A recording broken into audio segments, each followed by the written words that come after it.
कहानी की शुरुआत में हम सेंटियागो में मौजूद एक जेल को देखते हैं जहां पर हजारों खतरनाक मुजरिम कैद हैं।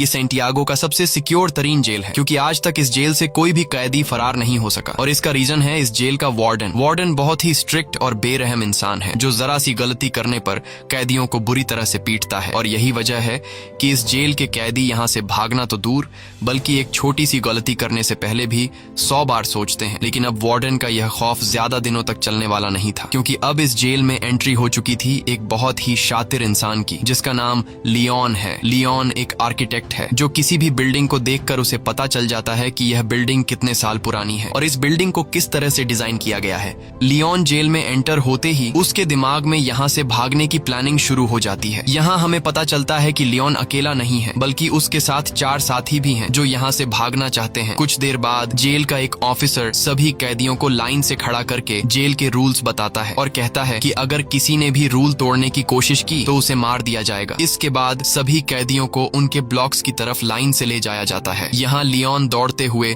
सेल नंबर 50 को पकड़ने की कोशिश करता है क्योंकि उसने पता लगा लिया होता है कि यहाँ से भागने के लिए सेल नंबर 50 सबसे परफेक्ट जगह है। लेकिन जब वो सेल नंबर 50 का दरवाजा खोलता है तो सेल नंबर 50 पर पहले एक आदमी ने कब्जा कर लिया होता है। यह देखकर लियोन काफी उदास हो जाता है और न चाहते हुए वो सेल नंबर 50 के बगल वाले सेल में चला जाता है। वहीं हम देखते हैं कि लियोन के बाकी 4 साथियों ने उन्हीं सेल्स में डेरा जमा दिया है जो उन्हें प्लान के मुताबिक कब्जा करना था। कुछ देर बाद लियोन के साथी लियोन के सेल में आ जाते हैं। यहाँ राफेल लियोन से कहता है कि तुम्हें सेल नंबर 50 में जाना था पर यह तो सेल नंबर 51 है। तब लियोन कहता है कि तुम्हारे लिए आसान था क्योंकि तुम्हारा सेल नीचे ग्राउंड फ्लोर पर था इसलिए तुम लोगों ने आसानी से अपने सेल पर कब्जा कर लिया, लेकिन मेरा सेल फर्स्ट फ्लोर पर है जिस वजह से मैं अपने सेल पर कब्जा नहीं कर पाया। यहाँ इनका साथी जर्मन कहता है तो अब हम लोग क्या करेंगे। तब राफेल कहता है कि करना क्या है, कल से हम यहाँ से भागने की प्लानिंग स्टार्ट करेंगे। कुछ देर बाद हम देखते हैं कि यहाँ पर एक कैदी गिटार लेकर आता है और ये गिटार वाला आदमी भी लियोन का साथी है। इस जेल में कैदियों को जो काम आता था उन्हें वो काम करने की इजाजत थी ताकि कैदियों का टाइम पास होता रहे, जैसे गिटार बजाना, खाना पकाना और फर्नीचर का सामान बनाना। अगले दिन हम देखते हैं कि लियोन यहाँ से भागने की प्लानिंग पर लग जाता है। वो जेल के हर एक जगह को काफी गौर से देख रहा होता है, लेकिन जब उसकी नजर चारों तरफ गार्ड्स पर पड़ती है तब उसे इस बात का अंदाजा हो जाता है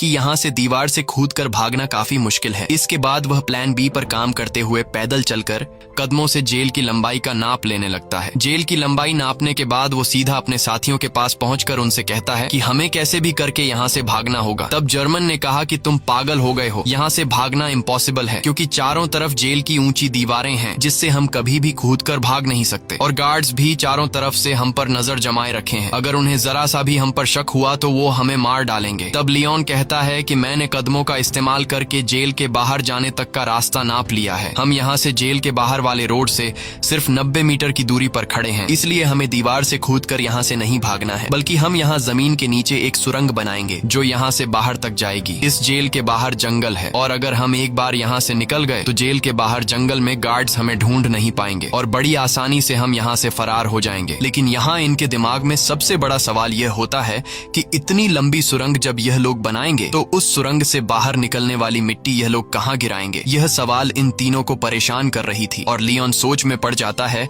कि सुरंग से निकलने वाले मिट्टी को आखिर कहाँ फेंका जाए। अब जब यह तीनों सुरंग से निकलने वाली मिट्टी को छुपाने के बारे में प्लान बना रहे होते हैं तभी एक कैदी की नजर इन पर पड़ती है जिसका नाम बिगोट है। बिगोट एक धोखेबाज इंसान है जो इस जेल के वार्डन के साथ मिला हुआ है और जब भी वो किसी कैदी को जेल से भागने या फिर कोई रूल तोड़ते हुए देखता है तब बिगोट चुपके से सीधा जाकर गार्ड्स को शिकायत लगा देता है और अब वो पिछले काफी टाइम से लियोन और उसके 2 साथियों पर नजर रख रहा होता है। इन तीनों को काफी टाइम से एक साथ बात करते हुए देखकर बिगोट को इन पर शक हो जाता है, इसलिए वो सीधा आकर राफेल से मिलता है। राफेल और कहता है कि मैंने पिछले कई दिनों से तुम तीनों पर नजर रखी है और मुझे पता है कि तुम तीनों यहाँ से भागने का प्लान बना रहे हो, इसलिए मैं भी तुम्हारे साथ यहाँ से भागने के प्लान में शामिल होना चाहता हूँ। यहाँ बिगोट के चेहरे को देखकर राफेल को कुछ गड़बड़ नजर आता है, इसलिए राफेल बिगोट से कहता है कि ऐसी कोई बात नहीं, हम तीनों तो बस बातचीत कर रहे थे और हमारा यहाँ से भागने का कोई भी प्लान नहीं है। अगले दिन लियोन, जर्मन और राफेल तीनों नीचे वाली सेल में आए। राफेल एक तरफ के दीवार को देखकर कहा कि हम इसी दीवार को खोदकर सुरंग बनाएंगे, लेकिन मसला यह था कि अगर खुदाई का काम शुरू कर दिया गया तो सुरंग को खुला नहीं छोड़ सकते क्योंकि हर शाम गार्ड्स हर एक सेल की चेकिंग करने आते हैं और अगर गार्ड्स ने सुरंग देख लिया तो हम सब पकड़े जाएंगे। तब लियोन कहता है कि हम इस दीवार के एक हिस्से को तोड़कर सेम उसी तरह का एक फेक ब्लॉक बनाएंगे ताकि शाम को जब भी गार्ड सेल की चेकिंग करने आए तब हम उस फेक ब्लॉक को दीवार में लगाकर सुरंग को छुपा देंगे और गार्ड्स के पकड़े जाने से बच जाएंगे। अब यह सब तो ठीक था, लेकिन सबसे बड़ा सवाल यह था कि सुरंग में से निकलने वाली मिट्टी का ये लोग क्या करेंगे। तब लियोन अपने गिटार वाले दोस्त को सेल में बुलाता है और वो अपने गिटार में से एक बड़ा स्क्रू ड्राइवर निकालकर लियोन को देता है, जिसके बाद लियोन ऊपर छत में एक चौकोर सुरंग करने लगता है जिससे बाहर काफी शोर हो रहा था। अब शोर से बचने के लिए गिटार वाला आदमी गाना गाकर गिटार बजाने लगता है जिससे किसी को भी सेल के अंदर का शोर सुनाई नहीं देता। और कुछ देर की मेहनत के बाद लियोन छत में सुरंग करने में कामयाब हो जाता है। अब यहाँ लियोन जब उस होल से अपना सर बाहर निकाल कर देखता है तो उसे छत पर एक बड़ा खाली जगह दिखाई देता है, जिसे देखकर लियोन काफी खुश हो जाता है क्योंकि यहाँ पर 80 टन से भी ज्यादा मिट्टी आसानी से रखी जा सकती थी। अब शाम होने वाली थी और जल्द ही गार्ड्स आकर सेल की चेकिंग शुरू करने वाले थे, इसलिए राफेल डर जाता है और कहता है कि हमें जल्दी ही इस होल को बंद करना होगा। तब लियोन ने कहा कि जल्दी से मुझे अंडे लाकर दो। यह सुनकर राफेल गुस्सा हो जाता है और कहता है कि तुम्हें इस वक्त मजाक सूझ रहा है। तब लियोन कहता है कि तुम जल्दी से अंडे लाकर दो और फिर मेरा कमाल देखो। यह सुनकर राफेल अंडे लेने जाता है और लियोन जर्मन के साथ मिलकर छत के गिरे हुए मलबे को और तोड़ते हैं और उसका मिट्टी बना लेते हैं। कुछ देर बाद राफेल जल्दी से अंडे लेकर आ जाता है। तब लियोन उस मलबे से बनाई गई मिट्टी को एक बाल्टी में डाल देता है, साथ ही वो उस बाल्टी में चूना भी डालता है और फिर उसके अंदर अंडे मिक्स कर देता है। वही इनका साथी जो बाहर गिटार बजा रहा होता है वह अपने गिटार में एक अलग धुन बजाना शुरू कर देता है जो खतरे की एक वार्निंग होती है, यानी कि सिक्योरिटी गार्ड सेल्स की चेकिंग लेने के लिए आ रहे हैं। तब सेल के अंदर मौजूद लोग भी उस खतरे की घंटी को सुन लेते हैं और समझ जाते हैं कि गार्ड्स आ रहे हैं, इसलिए यह सभी लोग और भी जल्दी से काम करने लगते हैं और यह लोग उस मलबे को आटे की तरह गूंद कर उसका एक ब्लॉक बनाते हैं, जिसके बाद यह लोग उस ब्लॉक को ऊपर होल में फिट कर देते हैं और नीचे से उस जगह पर एक पोस्टर लगा देते हैं। कुछ देर बाद गार्ड्स उनके सेल के अंदर आ जाते हैं और वो गार्ड्स लियोन और उसके दोस्तों को उनकी सेल से बाहर निकालते हैं। गार्ड्स उनके सेल की अच्छी तरह से चेकिंग लेते हैं लेकिन अंदर उन्हें कुछ भी नहीं मिलता। तब एक गार्ड को ऊपर छत पर लगा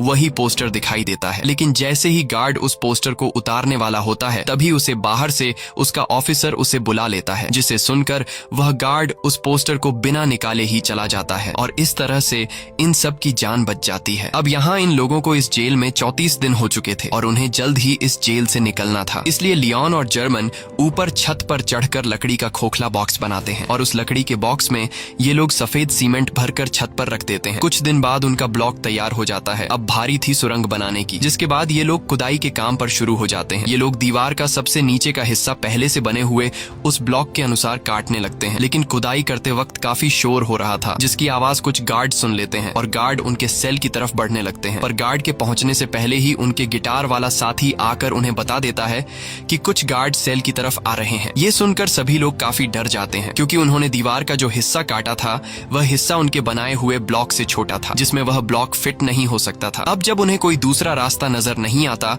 तब ये लोग जल्दी से टूटी हुई दीवार के मलबे को इकट्ठा करते हैं और जिस जगह ये लोग सुरंग बना रहे थे वहां ये लोग काफी बारीकी से सामान रखकर उस जगह को छुपाते हैं और अपने अपने काम में लग जाते हैं ताकि गार्ड को उन पर शक न हो। कुछ देर बाद एक गार्ड उनके सेल के अंदर आता है और वह गार्ड इनके सेल के चारों तरफ नजर घुमाकर चेक करता है कि कहीं ये लोग यहाँ से भागने की प्लानिंग तो नहीं कर रहे, पर उसे कुछ भी गड़बड़ नहीं नजर आता, इसलिए वह गार्ड वहां से चला जाता है। गार्ड के जाते ही ये लोग रेडियो का आवाज तेज कर लेते हैं और फिर से खुदाई के काम पर लग जाते हैं। कई घंटों की मेहनत के बाद फाइनली ये लोग ब्लॉक के शेप का एक परफेक्ट हिस्सा काट लेते हैं और सफेद सीमेंट के उस ब्लॉक को वहां पर फिक्स कर देते हैं। अब यहाँ खुदाई से निकले हुए मलबे को ये लोग एक बैग में भर लेते हैं और उस बैग को ऊपर वाले सेल में ले जाते हैं जहां उन्होंने पहले से सेल की छत को तोड़कर होल बनाया था और उस होल को उन्होंने अंडे और मलबे को मिक्स करके एक छोटा सा ब्लॉक बनाकर छुपा दिया था। ये लोग उस ब्लॉक को निकाल कर उसके ऊपर जो खाली जगह होती है वहां पर ये लोग मिट्टी जमा करना शुरू कर देते हैं। छत पर मिट्टी रखने के बाद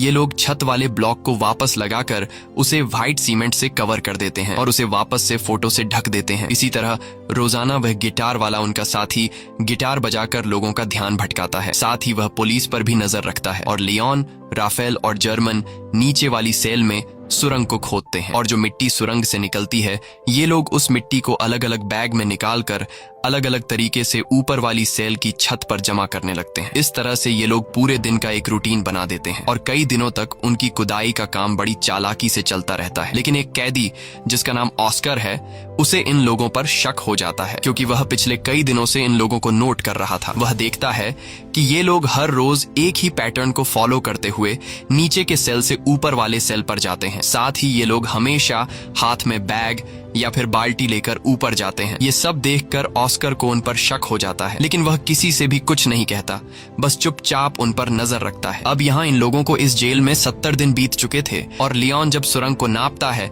तो उससे पता चलता है कि 70 दिनों में हमने सिर्फ 5 मीटर सुरंग बनाई है। ये देखकर लियोन काफी मायूस हो जाता है और लियोन समझ जाता है कि हम 5 लोग इस सुरंग को इस तरह से कभी भी कंप्लीट नहीं कर पाएंगे। इसलिए वो अपने साथियों से कहता है कि हमें इस सुरंग को कंप्लीट करने के लिए और आदमियों की जरूरत पड़ेगी और अगर हम 5 लोग इसी रफ्तार से मिट्टी निकालते गए तो इस सुरंग को कंप्लीट करने में हमें 5 साल लग जाएंगे। इसलिए हमें सुरंग को और तेजी से खोदना होगा। वही उनका साथी जर्मन जब बैग में मिट्टी भरकर ऊपर ले जा रहा था तभी एक पुलिस वाला उसे रोक लेता है और जर्मन से पूछता है कि इस बैग में क्या है। तब जर्मन कहता है कि कुछ खास नहीं, बस मेरी जरूरत का कुछ सामान है। ये सुनकर वह पुलिस वाला जर्मन से कहता है कि अच्छा ठीक है, चलो अब बैग खोल कर दिखाओ। ये सुनकर जर्मन घबरा जाता है और जर्मन को लगता है कि आज हम सभी पकड़े जाएंगे। लेकिन जब जर्मन अपना बैग खोलता है तो उसमें कुछ सामान रखा गया था। दरअसल जर्मन ने पहले से बैग में मिट्टी नीचे छुपाई होती है और सामान ऊपर रख दिया होता है, लेकिन गार्ड को जर्मन पर शक होता है। इसलिए वह गार्ड जर्मन से कहता है कि मेरे पीछे चेकिंग रूम में आओ। तब जर्मन बड़ी चालाकी से नीचे बैठा अपने साथी लियोन के साथ उसी तरह का सेम एक दूसरा बैग बदलकर गार्ड के पीछे चेकिंग रूम में चला जाता है। चेकिंग रूम में जब वह गार्ड जर्मन के बैग को अच्छी तरह से चेक करता है तो उसके अंदर सामान के अलावा कुछ भी नहीं मिलता, जिसके बाद वह गार्ड जर्मन को जाने देता है। अब इन सभी कैदियों को जेल में 86 दिन बीत चुके थे और अब ये लोग और ज्यादा दिन यहाँ नहीं रहना चाहते थे। इसलिए लियोन और उसके साथी जल्दी से सुरंग के काम को बढ़ाने के लिए ऊपर वाले फ्लोर के कुछ कैदियों को अपने साथ मिला लेते हैं। यहाँ लियोन उन नए कैदियों को दीवार से ब्लॉक हटाकर सुरंग भी बताता है। ये देखकर वो कैदी फौरन इनके साथ मिलकर काम करने को मान जाते हैं क्योंकि वो सोचते हैं कि अगर 5 लोग मिलकर 7 मीटर लंबा सुरंग खोद सकते हैं तो हम सब एक साथ मिलकर जल्द ही इस सुरंग को पूरा कर लेंगे। और साथ ही इन नए आने वाले कैदियों में कुछ कैदी ऐसे भी थे जिन्हें फांसी होने वाली थी, इसलिए वो लोग तो पहले से यहाँ से भागने का चांस ढूंढ रहे थे। अब लियोन जब समझ जाता है कि सभी कैदी सुरंग के लिए तैयार हो चुके हैं तब लियोन उन्हें अपना प्लानिंग बताते हुए कहता है कि हम डेली 1 घंटे की शिफ्ट में काम करेंगे। 2 लोग खुदाई का काम करेंगे, 2 लोग मिट्टी ऊपर ले जाएंगे और 2 लोग गार्ड्स पर नजर रखेंगे। बाकी लोग जेल के नॉर्मल काम करेंगे ताकि किसी को हम पर शक न हो। और जो भी कैदी 2 घंटे सुरंग की खुदाई करने के बाद वापस बाहर निकलेगा उसे फौरन नहाकर अपने कपड़े भी धोने होंगे ताकि गार्ड्स को उसके कपड़ों पर मिट्टी के निशान नजर न आए। अब इन लोगों का काम काफी तेजी से चल रहा होता है और यह लोग रोजाना 100 किलो मिट्टी एक दिन में निकालने लगते हैं। अब यहाँ हमें पता चलता है कि लियोन ने ऊपर वाले फ्लोर के कैदियों को इसलिए चुना ताकि इन्हें बैग या फिर बाल्टी में ऊपर मिट्टी ले जानी नहीं पड़े और इस तरह से यह लोग गार्ड्स के नजरों में भी आ सकते थे। इसलिए यह लोग नीचे जिस सेल में खुदाई कर रहे थे उसी सेल के छत में एक होल कर देते हैं ताकि सीढ़ियों से मिट्टी ऊपर ले जाने के बजाय डायरेक्ट होल से ऊपर वाले सेल के कैदियों को मिट्टी पास कर दी जाए। इस तरह से उनके पकड़े जाने का रिस्क भी कम हो जाता है और काम की स्पीड भी काफी बढ़ जाती है। जब भी कोई कैदी सुरंग में खुदाई कर रहा होता है तब यह लोग रेडियो की आवाज बढ़ा देते और बाहर सभी कैदी गार्ड्स को ऐसा दिखाते कि जैसे सब कुछ नॉर्मल हो। और जब भी उन्हें गार्ड्स का कोई खतरा नजर आता तब यह लोग उस सेल के दरवाजे पर नॉक करके खतरे की घंटी बजा देते, जिससे अंदर खुदाई के काम पर लगे कैदी सेल में सारा सामान पहले की तरह करके अपने अपने काम पर लग जाते। इस तरह से यहाँ से भागने के प्लानिंग में शामिल हर एक कैदी रूटीन के मुताबिक अपना अपना काम करते हैं और हर शाम को यह लोग इकट्ठा होकर आगे की प्लानिंग बनाने लगते हैं ताकि गार्ड्स को किसी पर भी शक न हो और सब कुछ परफेक्ट तरीके से चलता रहे। लेकिन शाम को जब यह लोग फुटबॉल खेल रहे होते हैं तब एक कैदी जिसका नाम ऑस्कर है वो राफेल के पास आता है और राफेल को बताता है कि मुझे पता है कि तुम लोग सुरंग खोदने की कोशिश कर रहे हो, इसलिए मैं भी तुम्हारी टीम में शामिल होकर तुम्हारा साथ देना चाहता हूं। तब राफेल ऑस्कर को लियोन के पास ले जाता है और लियोन ऑस्कर को भी अपनी टीम में शामिल कर देता है। यहाँ लियोन अपने 2 साथी जर्मन और राफेल से कहता है कि जिस हिसाब से काम चल रहा है मुझे पूरा यकीन है कि हम जल्द ही इस सुरंग को कंप्लीट कर देंगे। और जल्द ही यहाँ से बाहर निकल जाएंगे। लेकिन बाहर निकलने के बाद भी हम लोग पकड़े जा सकते हैं, क्योंकि हम 4-5 नहीं बल्कि पूरे 40 लोग हैं। और अगर बाहर निकलने के बाद भागते हुए हमें पुलिस ने देख लिया तो पुलिस हमारे पीछे गाड़ी लगाकर हमें पकड़ लेगी। इसलिए हमें यहाँ से बाहर निकालने के लिए बाहर के एक बंदे की जरूरत होगी, जो हमारा यहाँ से बाहर निकलते ही हमारे लिए एक बस तैयार रखे। अब यहाँ ये लोग सोच में पड़ जाते हैं कि बाहर से हमारी कौन मदद कर सकता है। तब लियोन कहता है, राफेल, तुम्हारी वाइफ पॉलिना हमारी बाहर से मदद कर सकती है और हम लोग उस पर विश्वास भी कर सकते हैं, इसलिए तुम्हें अपनी वाइफ से मदद मांगनी होगी। अब यहाँ रहते हुए सभी कैदियों को 182 दिन बीत जाते हैं और आज सभी कैदियों से उनके घर वाले मिलने आए होते हैं। यहाँ पर राफेल की वाइफ भी आई होती है। तब राफेल अपनी वाइफ पॉलिना को उनके पूरे प्लान के बारे में बताता है और कहता है, हमें तुम्हारी बाहर से मदद चाहिए होगी, इसलिए बाहर तुम्हें कुछ लोगों के साथ जुड़कर हमारे लिए एक बस का इंतजाम करना होगा। पॉलिना मान जाती है और वो वहां से चली जाती है। अब जेल में सुरंग खोदते हुए इन कैदियों को 205 दिन बीत चुके थे और इन लोगों ने सुरंग को भी काफी लंबा कर दिया था। लेकिन एक दिन इनका साथी जो गिटार बजाया करता था, वो जब सुरंग के अंदर खुदाई के काम पर लगा होता है, तभी वहां पर सेल की चेकिंग के लिए गार्ड्स आ जाते हैं। यह देखकर बाहर खड़ा राफेल और लियोन काफी ज्यादा घबरा जाते हैं, क्योंकि पिछले कई दिनों से रात में सेल की चेकिंग होती थी, लेकिन आज गार्ड्स दोपहर में सेल की चेकिंग करने आए हैं, जैसे उन्हें शक हो गया हो कि जेल में कोई सुरंग खोदने की कोशिश कर रहा है। और गार्ड्स को देखकर लियोन दौड़ते हुए अंदर जाकर सभी को वार्न कर देता है और कहता है कि जो भी सामान यहाँ वहाँ बिखरा पड़ा है उन्हें जल्दी से छुपा दो। ये सुनकर जो लोग काम पर लगे हुए होते हैं वो सभी सुरंग का काम छोड़कर अपने अपने काम पर लग जाते हैं। यहाँ इस गिटार वाले के साथ जो दूसरा साथी सुरंग में गया होता है वो भी बाहर आने लगता है, लेकिन गिटार वाला अंदर फंस जाता है, क्योंकि वो सुरंग के बिल्कुल एंड में काम कर रहा था। लेकिन जैसे तैसे करके वो भी बाहर निकलने की कोशिश करता है, पर वो जान चुका था कि मेरे निकलने से पहले गार्ड सुरंग तक पहुंच चुके होंगे। अब यहाँ सभी लोग डरे होते हैं और उन्हें लगता है कि आज हम सभी पकड़े जाएंगे। लेकिन यहाँ राफेल समझदारी से काम लेते हुए सभी कैदियों को इकट्ठा करके गार्ड्स के सामने आकर खड़ा हो जाता है और गार्ड्स को आगे बढ़ने से रोक देता है। ये देखकर पुलिस ऑफिसर को गुस्सा आ जाता है और पुलिस कैदियों पर हमला कर देती है। यहाँ कैदी भी पुलिस का मुकाबला करते हैं और पुलिस को रोकने की कोशिश करते हैं ताकि इनका साथी जो सुरंग में फंसा हुआ है वह बाहर आ सके। वहीं हम देखते हैं कि इनका वह गिटार वाला साथी अब सुरंग से बाहर आ चुका है। वह जल्दी से उस सीमेंट के ब्लॉक को सुरंग में फिट कर देता है और जब वह सेल का दरवाजा खोलकर देखता है तो बाहर कोई भी नहीं होता। दरअसल गार्ड्स पर हमला करने के जुर्म में सभी कैदियों के कपड़े निकालकर बाहर धूप में खड़ा कर दिया गया होता है। कुछ देर बाद वहाँ पर जेल का वार्डन आता है। वार्डन कहता है कि इन सभी को बिना कपड़ों के सूरज के ढलने तक यहीं पर खड़ा रखो और एक दिन के लिए इनका खाना बंद कर दो। दूसरी तरफ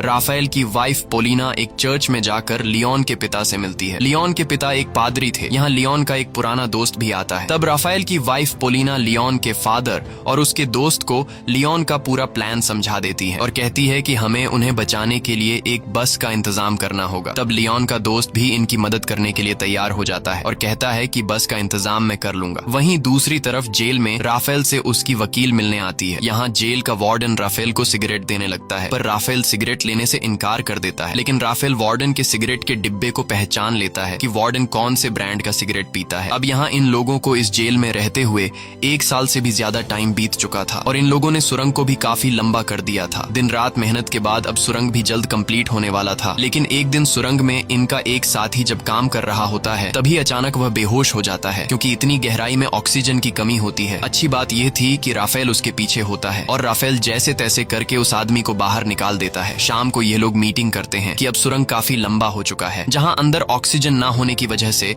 सांस लेने में तकलीफ होती है, इसलिए हमें कुछ करना होगा। यहाँ पर एक आदमी होता है जो जेल में काम करता है। उसके पास एक मशीन होती है जिससे ये लोग पंखा लगाकर सुरंग के एंड तक ऑक्सीजन पहुंचा सकते हैं। राफेल उस आदमी से कहता है कि अगर तुम हमें ये मोटर दोगे तो हम तुम्हें अपने साथ शामिल कर लेंगे। वह कैदी मान जाता है और फिर ये लोग उस मोटर में एक पंखा लगाकर प्लास्टिक के पाइप के जरिए सुरंग के एंड तक ऑक्सीजन पहुंचाने में कामयाब हो जाते हैं और अब सुरंग के एंड में काम करने वाले लोगों को सांस लेने में तकलीफ नहीं होती। इस तरह से इनका काम फिर से जारी हो जाता है। लेकिन अब जेल के वार्डन को कैदियों पर शक होने लगता है, इसलिए जेल का वार्डन अपने पास एक कैदी को बुलाता है जिसका नाम बिगोट है। वार्डन बिगोट को सिगरेट का पैकेट देता है और उससे कहता है कि मुझे जेल में कुछ न कुछ गड़बड़ नजर आ रहा है, इसलिए तुम्हें कैदियों पर नजर रखनी होगी कि वो क्या करने की कोशिश कर रहे हैं। और बिगोट मान जाता है। दरअसल बिगोट को अभी तक पता नहीं होता कि जेल में में कैदी सुरंग खोदने की कोशिश कर रहे हैं। अब यहाँ इन लोगों को सुरंग खोदते हुए इस जेल में 514 दिन बीत जाते हैं और उन्होंने अब जेल के बाहर तक सुरंग खोद दी होती है। अब जहां तक उन्होंने सुरंग खोदी होती है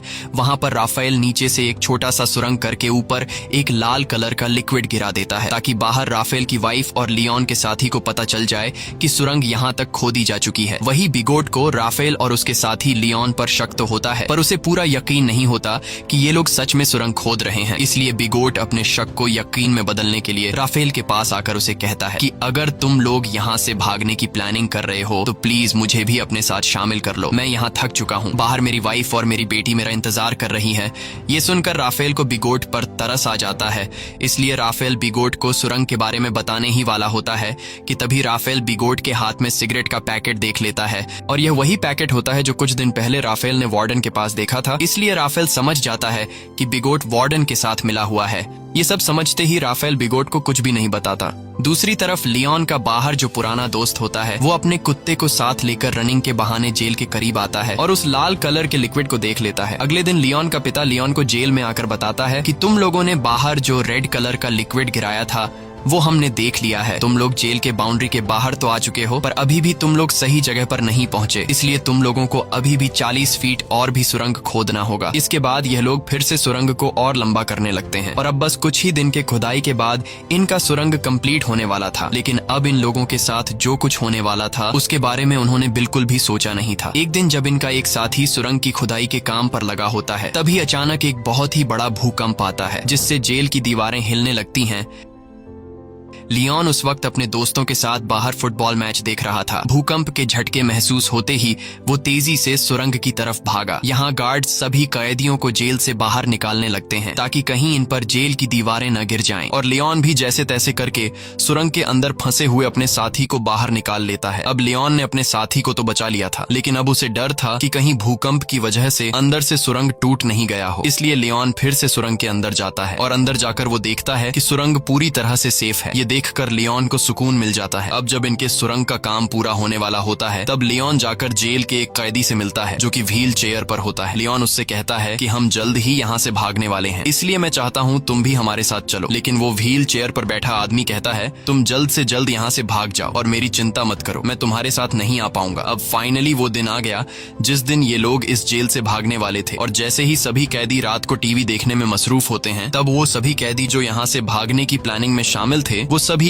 एक एक करके उठकर जाने लगते हैं। यहाँ किसी को भी इन पर शक नहीं होता क्योंकि सबका ध्यान टीवी में रोमांटिक फिल्म पर होता है और भागने वाले सभी कैदी सुरंग वाले सेल में आ जाते हैं और यहाँ एक एक करके सभी कैदी सुरंग में उतरने लगते हैं। वहीं बिगॉट जब टीवी देख रहा होता है तब उसका ध्यान पीछे की तरफ जाता है और वो देखता है कि यहाँ से तो कई सारे कैदी जा चुके हैं। ये देखकर उसे शक हो जाता है और वो सीधा राफेल के सेल की तरफ बढ़ने लगता है। लेकिन बीच रास्ते में व्हील चेयर वाला आदमी बिगोट को रोक लेता है पर बिगोट इस आदमी को धक्का देकर गिरा देता है, जिसके बाद वो सीधा राफेल के सेल में आ जाता है जहाँ उसे सुरंग दिखाई देता है। साथ ही वहाँ पर ऑस्कर भी खड़ा होता है और ऑस्कर यहाँ से निकलने वाला आखिरी कैदी होता है। लेकिन अब जब बिगोट को सारी सच्चाई का पता चल गया होता है तब वो पुलिस को बुलाने के लिए जाता है लेकिन ऑस्कर उसे पकड़ लेता है। इस दौरान इन दोनों के बीच फाइट छिड़ जाती है और बिगोट ऑस्कर को स्क्रू ड्राइवर से बाजू पर मारकर बुरी तरह से घायल कर देता है। लेकिन ऑस्कर बुरी तरह से घायल होने के बावजूद भी बिगोट को जाने नहीं देता और बिगोट को मार मार कर बेहोश कर देता है। अब ऑस्कर भी सुरंग में जाने की कोशिश करता है पर उसका बाजू बुरी तरह से घायल होने की वजह से वो सुरंग में नहीं जा पाता। दूसरी तरफ सभी कैदी सुरंग के अंदर धीरे धीरे आगे बढ़ रहे होते हैं और बढ़ते बढ़ते ये लोग सुरंग के एंड तक पहुंच जाते हैं जहां बाहर से लियोन का पुराना दोस्त सुरंग का ऊपर से हिस्सा खोल देता है और वह एक एक करके सभी कैदियों को हाथ से पकड़कर बाहर निकालता है। बाहर निकलने के बाद सभी कैदी जल्दी से अपने कपड़े बदल लेते हैं और तभी उन्हें सामने के ब्रिज पर एक बस आते हुए दिखाई देती है, जिसे देखकर ये सभी लोग उस बस की तरफ दौड़ने लगते हैं और सभी बस में बैठ जाते हैं। लेकिन ऑस्कर अभी तक नहीं आया होता, इसलिए सभी कैदी उसका इंतजार कर रहे होते हैं। यहाँ जर्मन कहता है कि मुझे लग रहा है कि कहीं ऑस्कर किसी मुसीबत में है, इसलिए मैं ऑस्कर की मदद के लिए जा रहा हूँ, जिसके बाद वह ऑस्कर को लेने जाता है। दूसरी तरफ जेल में मूवी खत्म हो गई थी और सभी कैदी अपने अपने सेल में जाने लगते हैं। तब यहाँ वह व्हील चेयर वाला कैदी सभी को आकर बता देता है कि राफेल के सेल में एक सुरंग है जहां से तुम लोग भाग सकते हो। ये सुनकर सभी कैदी उस तरफ भागने लगते हैं, जिसे देखकर गार्ड्स को भी इन पर शक हो जाता है और वह गार्ड्स वहां पर और भी गार्ड्स को बुला लेते हैं। कुछ देर बाद पूरे जेल में सायरन बजने लगता है, जिसकी आवाज बाहर बस में बैठे कैदी सुन लेते हैं और सभी कैदी समझ जाते हैं कि अब हमारा यहाँ पर ज्यादा देर रुकना ठीक नहीं, इसलिए अब हमें यहाँ से निकलना होगा। और तभी वहां पर जर्मन भी आ जाता है। वह सभी को बताता है कि मैं सुरंग के पास गया, लेकिन वहां पर मुझे ऑस्कर नहीं मिला, जिसके बाद बस वहां से जाने लगती है। वहीं हम जेल में ऑस्कर को देखते हैं, जो घायल होने की वजह से जेल से भाग नहीं पाया। अब यहाँ कैदियों के भागने की खबर जेल के वार्डन को दी जाती है। कैदियों के भागने की खबर सुनकर वह काफी गुस्सा हो जाता है।